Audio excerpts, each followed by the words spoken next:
আপনি কি নিয়মিত ৮ ঘন্টার বেশি কাজ করছেন? ভাবছেন এটা সফলতার চাবিকাঠি? কিন্তু যদি বলি এই অতিরিক্ত কাজই ধীরে ধীরে আপনাকে মৃত্যুর দিকে ঠেলে দিতে পারে? হ্যাঁ, বিশ্ব স্বাস্থ্য সংস্থার গবেষণাই বলছে অতিরিক্ত কাজ এখন একটি নীরব ঘাতক। অফিসে ৮ ঘন্টা কাজের নিয়ম থাকলেও অনেক কর্মীকে দেখা যায় তারা এর চাইতেও বেশি সময় ধরে কাজ করছেন, এবং সেটা নিয়মিত। এভাবে দীর্ঘ সময় কাজ করার কারণে প্রতি বছর লাখ লাখ মানুষের মৃত্যু হচ্ছে বলে বিশ্ব স্বাস্থ্য সংস্থার প্রতিবেদনে উঠে এসেছে। এ সংক্রান্ত প্রথম বৈশ্বিক গবেষণায় দেখা গেছে ২০১৬ সালে দীর্ঘ সময় কাজ করার ফলে স্ট্রোক ও হৃদরোগে আক্রান্ত হয়ে ৭,৪৫,০০০ মানুষের মৃত্যু হয়েছে। জাপানে এর একটি নাম আছে, কারোশি, যার মানে অতিরিক্ত কাজ করতে করতে মৃত্যু। সরকারিভাবেই কারোশিতে আক্রান্ত হয়ে ২০১৭ সালে ২৩৬ জনের মৃত্যুর কথা জানিয়েছে জাপান সরকার। বিশ্ব স্বাস্থ্য সংস্থার গবেষণায় বলা হয়, দীর্ঘ সময় কাজ করার ফলে সবচেয়ে ক্ষতির শিকার হচ্ছে দক্ষিণ পূর্ব এশিয়া ও পশ্চিম প্রশান্ত মহাসাগরীয় অঞ্চলের মানুষ। যারা সপ্তাহে ৩৫ থেকে ৪০ ঘন্টা কাজ করেন, তাদের তুলনায় যারা সপ্তাহে ৫৫ ঘন্টা বা তার বেশি কাজ করেন, তাদের স্ট্রোকের ঝুঁকি ৩৫% বেড়ে যায় এবং হৃদরোগে মৃত্যুর ঝুঁকি ১৭% বেশি থাকে বলে গবেষণায় পাওয়া গেছে। আন্তর্জাতিক শ্রম সংস্থার সঙ্গে যৌথভাবে করা এই গবেষণায় আরও দেখা গেছে, দীর্ঘ সময় কাজ করার কারণে যাদের মৃত্যু হয়েছে তাদের প্রায় ৩/৪ মধ্যবয়সী বা বয়স্ক পুরুষ। অনেক ক্ষেত্রে দীর্ঘ সময় কাজ করার অনেক বছর পর, কখনো কখনো দশক পর এই মৃত্যুগুলো ঘটে। বিবিসি বাংলার এক প্রতিবেদনে বলা হয়েছে, ব্রিটেনের ব্যাংক কর্মকর্তা ৪৫ বছর বয়সী জনাথন ফ্রস্টিকের একটি লিঙ্কডইন পোস্ট সম্প্রতি ব্যাপক আলোচনায় আসে। একদিন কাজের প্রস্তুতি নেওয়ার সময় হঠাৎ তার বুক চেপে আসে, গলা, চোয়াল ও হাতে ব্যথা হতে থাকে আর শ্বাসকষ্ট শুরু হয়।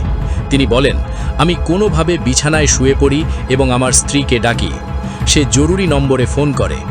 হার্ট অ্যাটাক থেকে সুস্থ হওয়ার পর নিজের কাজের ধরন বদলানোর সিদ্ধান্ত নেন জনাথন। তিনি লিঙ্কডইন পোস্টে লেখেন, আমি আর সারাদিন জুমে বসে থাকি না। এই পোস্ট অনেক মানুষের মনে দাগ কাটে।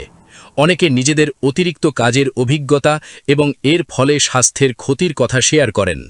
পরে জনাথনের ব্যাংক তার দ্রুত সুস্থতা কামনা করে এবং সবাইকে নিজেদের সুস্থতাকে অগ্রাধিকার দেওয়ার কথা জানায়। দেখা গিয়েছে, করোনা মহামারীর পর অতিরিক্ত কাজ করার প্রবণতা অনেক বেড়েছে। বিশ্ব স্বাস্থ্য সংস্থার টেকনিক্যাল অফিসার ফ্র্যাঙ্ক পেগা বলেন, আমাদের কাছে কিছু প্রমাণ আছে যে যখন কোনো দেশের লকডাউন হয় তখন কাজের সময় প্রায় ১০% বেড়ে যায়।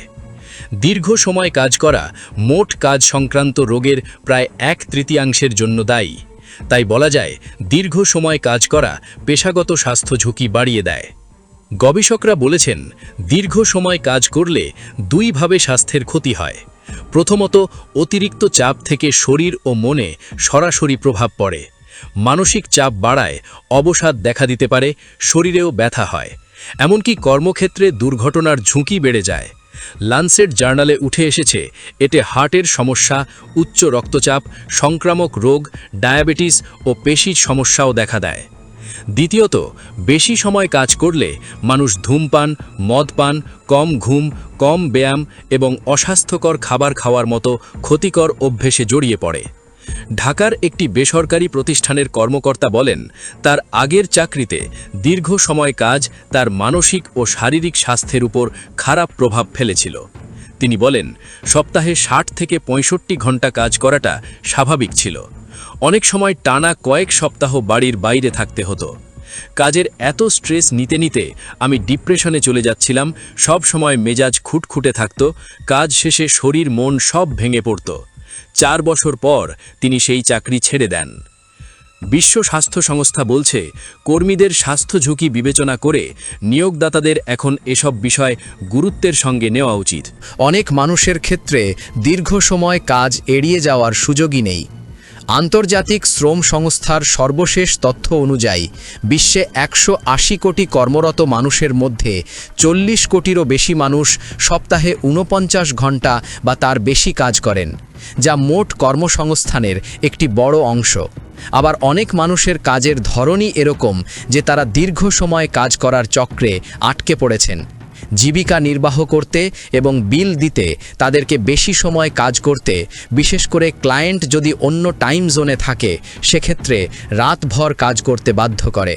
উদাহরণস্বরূপ দক্ষিণ পূর্ব এশিয়া এবং আফ্রিকার গিগ ইকোনমি কর্মীদের ক্ষেত্রে এটি সাধারণ বিষয়।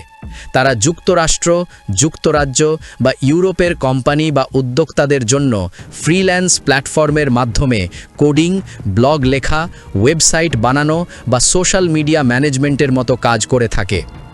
বিবিসি বাংলার প্রতিবেদনে বলা হয়েছে, ঢাকা থেকে যুক্তরাষ্ট্রের ক্যালিফোর্নিয়ার একটি প্রতিষ্ঠানে আইটি বিভাগে কাজ করেন সাজ্জাদ তানজিদ।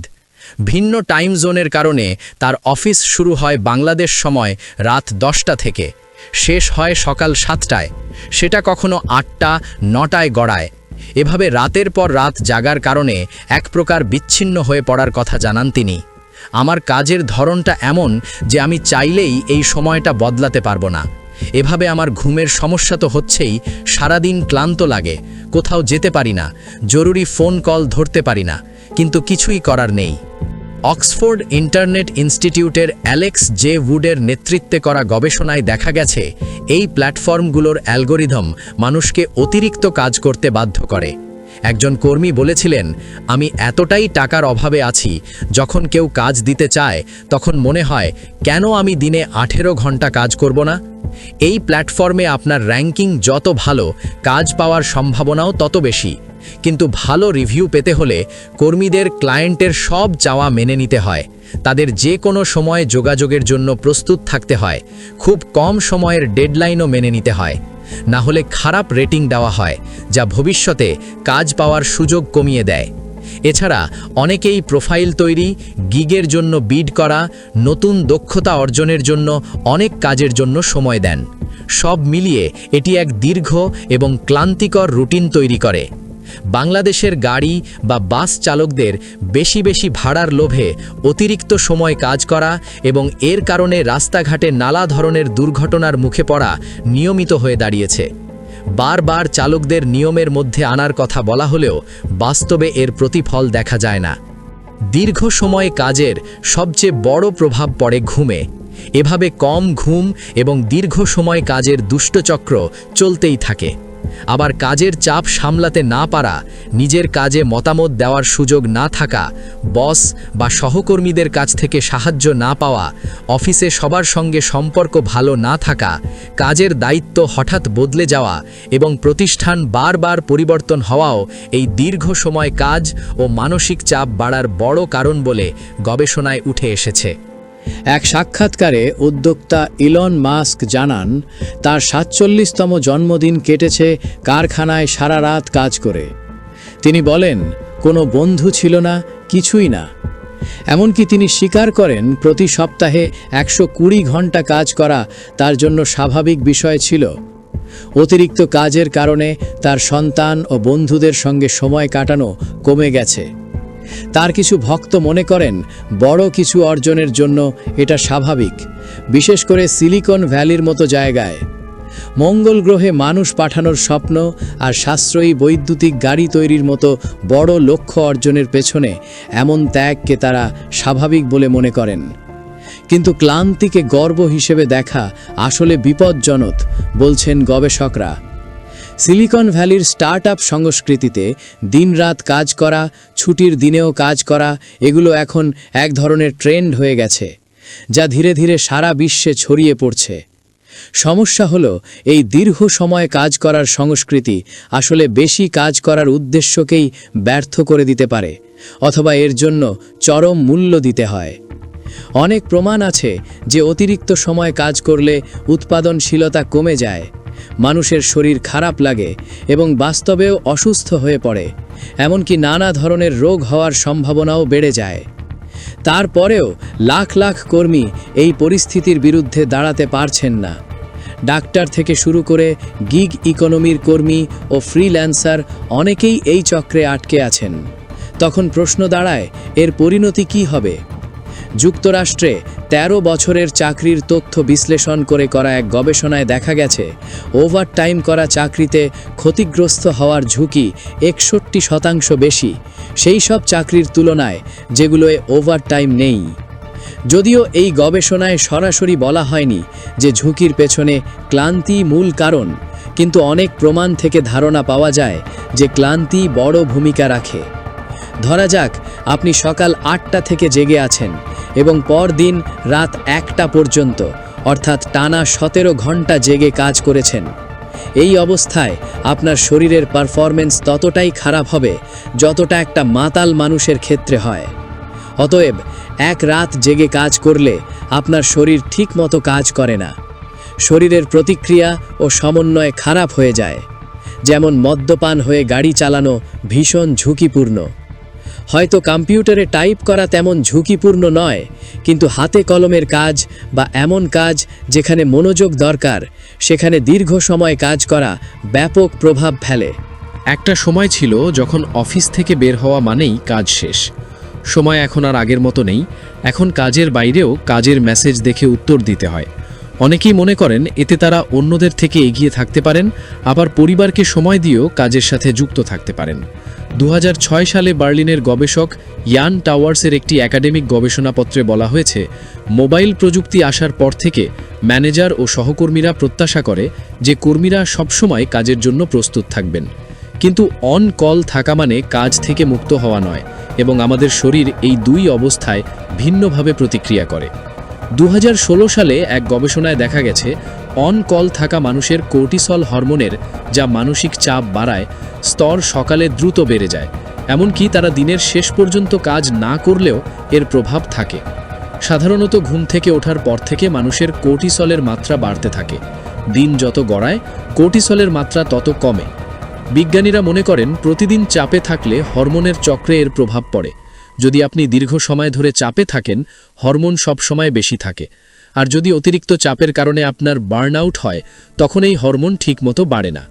ফলস্বরূপ অন কল থাকা মানুষেরা কাজ থেকে মানসিকভাবে আলাদা হতে পারেন না, নিজের পছন্দমতো কাজ বা বিশ্রাম নিতে পারেন না। যারা সব সময় অন কল থাকেন, তারা ভাবতেই পারেন না যে এই সময়টা আসলে তার নিজের। এভাবে মানসিক চাপ আরও বাড়ে।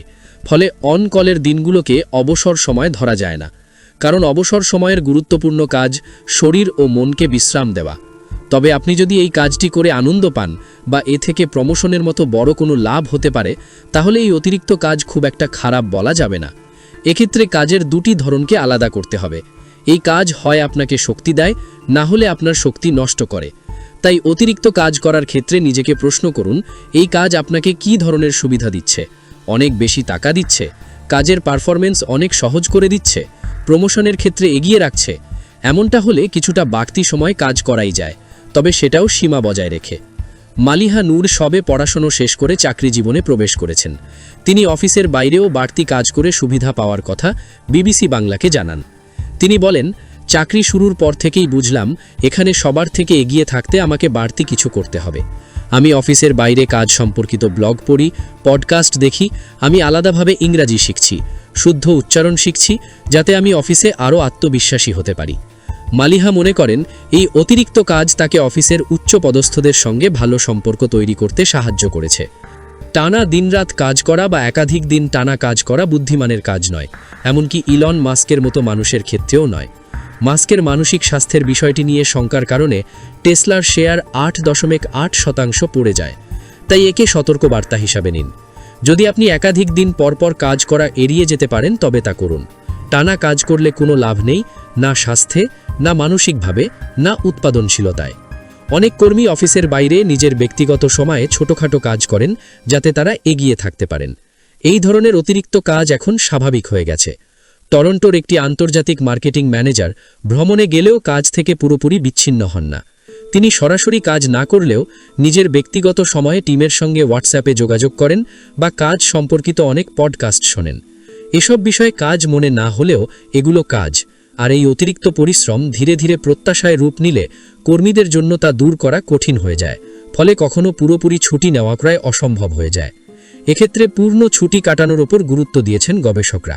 নতুন এক গবেষণায় দেখা গেছে সপ্তাহে 4 দিন কাজ করলে মানসিক ও শারীরিক স্বাস্থ্য ভালো থাকে এবং কাজের পারফরম্যান্সও বাড়ে। গবেষকরা বলছেন অনেক দেশে মানুষ অতিরিক্ত কাজের চাপ, ক্লান্তি এবং পরিবারকে সময় দিতে না পাওয়ার কারণে নানা সমস্যায় পড়েন। সপ্তাহে 4 দিন কাজ এই সমস্যা কমাতে সাহায্য করতে পারে। গবেষণায় দেখা গেছে যাদের কাজের সময় কমানো হয়েছে তারা বেশি সুস্থ থাকেন, ঘুমের সমস্যা থাকে না, ক্লান্তি ভর করতে পারে না। ফলে উৎপাদনশীলতা বাড়ে, সেই সাথে কাজের প্রতি সন্তুষ্টি বাড়ে। যারা 8 ঘন্টার কম কাজ করেছেন তারা সবচেয়ে বেশি সুবিধা পেয়েছেন। সব মিলিয়ে 4 দিনের সপ্তাহ স্বাস্থ্যের জন্য ভালো এবং কর্মজীবনও ভারসাম্যপূর্ণ। অতিরিক্ত কাজ হয়তো সাময়িকভাবে আয় বাড়ায়, কিন্তু দীর্ঘমেয়াদে জীবন কেড়ে নিতে পারে। তাই প্রশ্ন হলো, আপনি কি কাজের জন্য নিজের স্বাস্থ্যকে ঝুঁকিতে ফেলছেন? আপনার মতামত কমেন্টে জানান, ভিডিওটি শেয়ার করুন এবং নতুন বিশ্লেষণধর্মী কন্টেন্ট পেতে সাবস্ক্রাইব করুন।